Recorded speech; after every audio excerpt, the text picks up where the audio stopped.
Hi,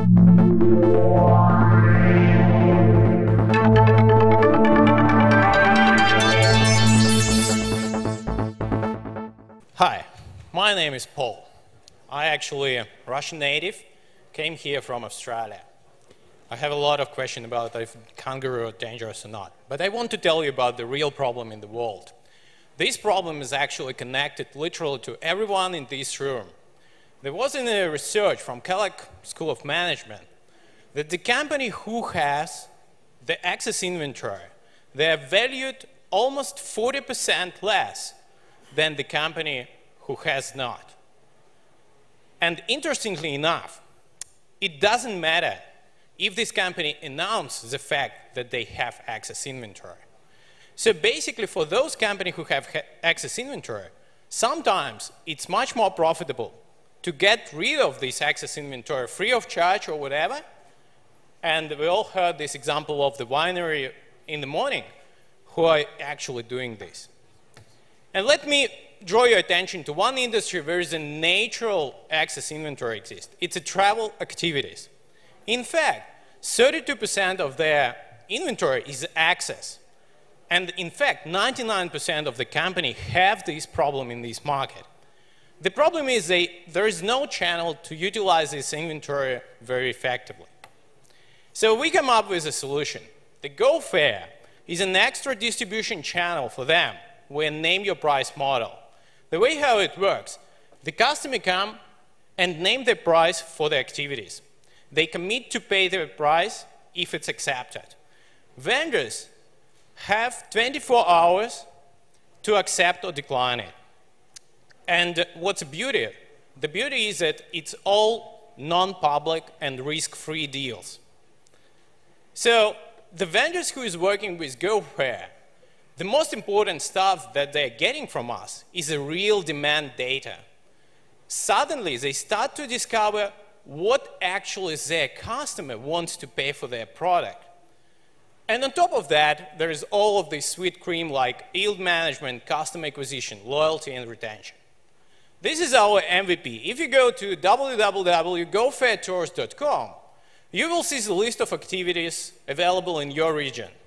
Let's say we click on the Yosemite Natural Park, which is $142 market price. And then you can actually nominate your price using our sliding mechanism. We advise you by the color that how likely for you to get this deal or not. And then when you decide, we just pre-authorized full amount on your credit card. So when we present this offer to the vendor, we're not talking about potential lead or potential market. Literally, we're coming and saying, hello, here's the money on the bank account. If you push accept now, you'll get it on your account immediately.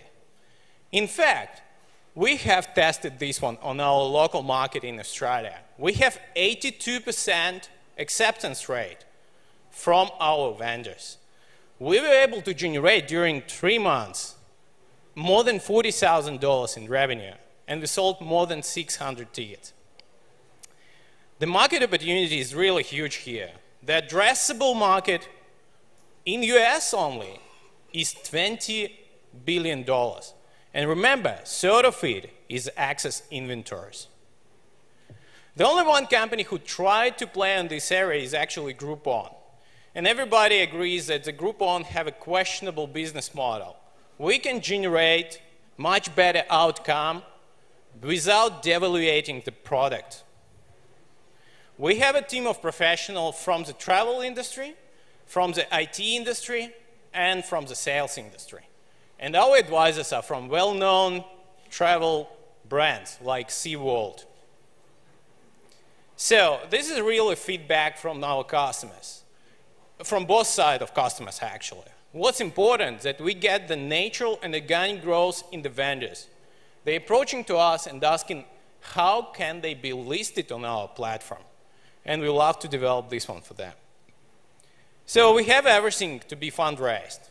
We're looking for the investment, 1.5 million, to develop the international product and deliver in 6 months. 5 million in revenue, 50,000 users, and 1,000 registered suppliers. So thank you very much. And if you want to invest in us, name your price for our investment. Very good.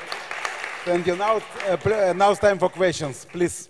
Right. So, Paul, well done presentation, great idea. It feels almost retro, right? I mean, it feels like, boy, hasn't somebody already done this, right? Priceline for, all this stuff, right? It feels retro, but nobody seems to have cracked it. You didn't mention the competition.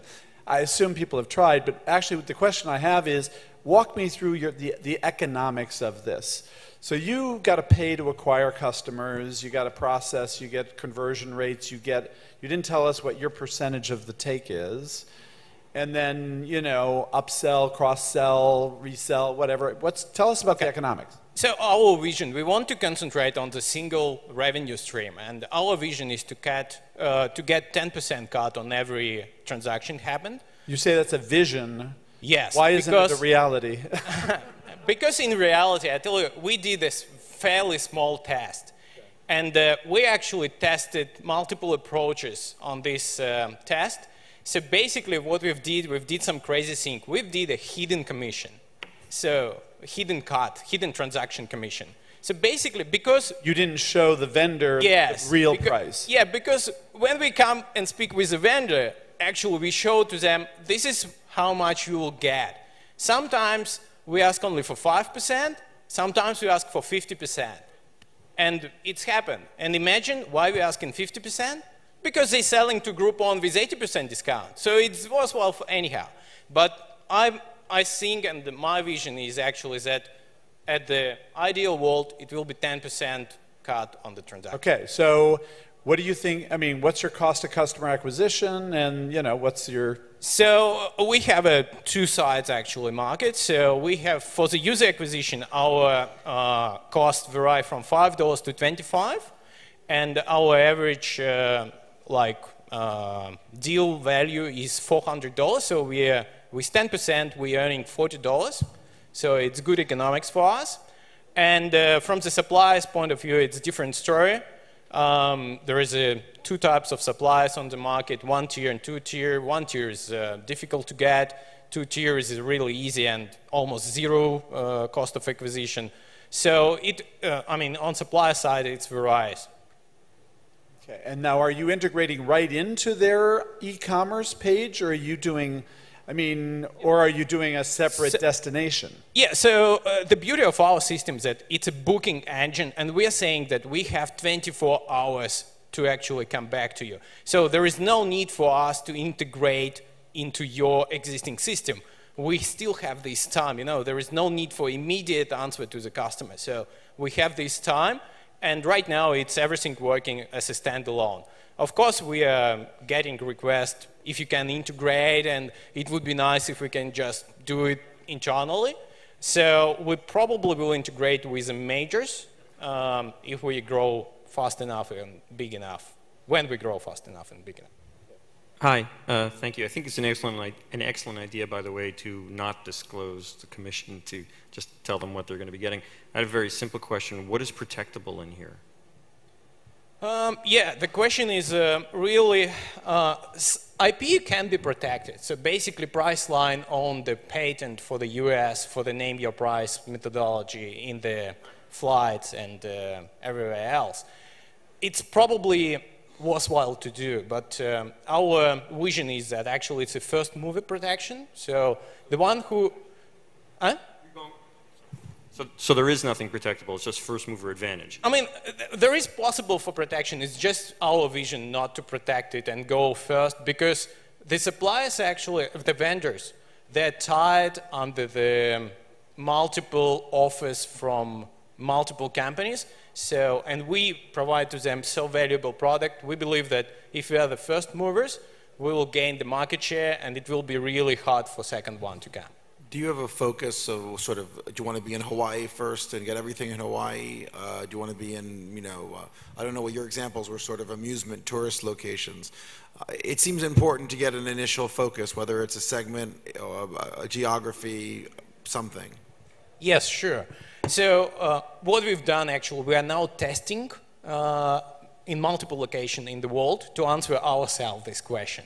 our feeling at the moment that we want to go to 10 most attractive cities, and we want to start from these 10 most attractive cities where we can gain a lot of users, and where is also a very competitive area for the vendors, because we provide to them extra channel and they can improve their competition value and all of this stuff.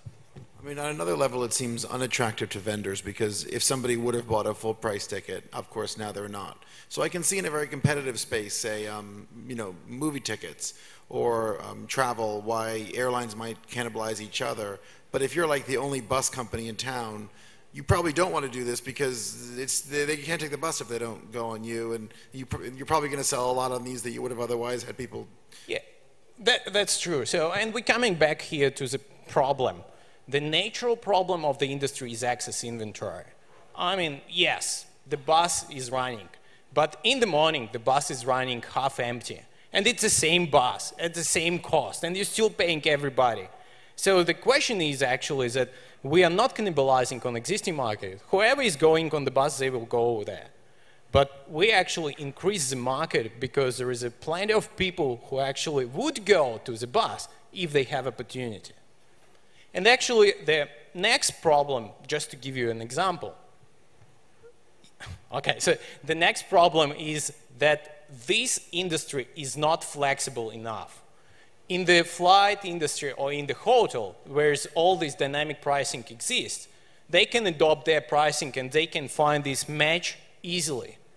In travel activities, there is no such thing exists.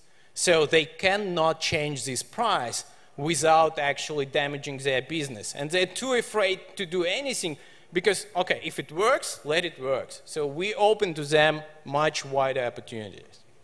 Okay, thank you, GoFair. Please, your support.